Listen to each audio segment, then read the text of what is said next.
Welcome to this Fabricville tutorial. Today we are going to see how to make a French seam. A French seam is a very good way to assemble fabrics and finish the edge without serging.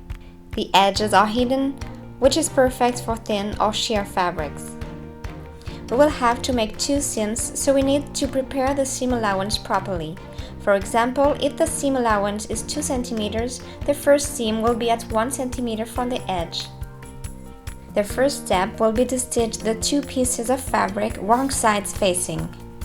I stitch at 1 cm and then I trim the seam allowance. Now I fold the fabric along the seam line so that the right sides are facing and I press. Now I stitch one more time, 1 cm from the fold line and closing the edges.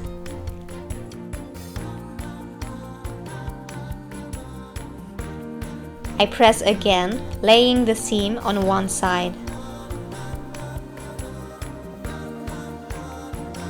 And our French seam is done. Thanks for watching.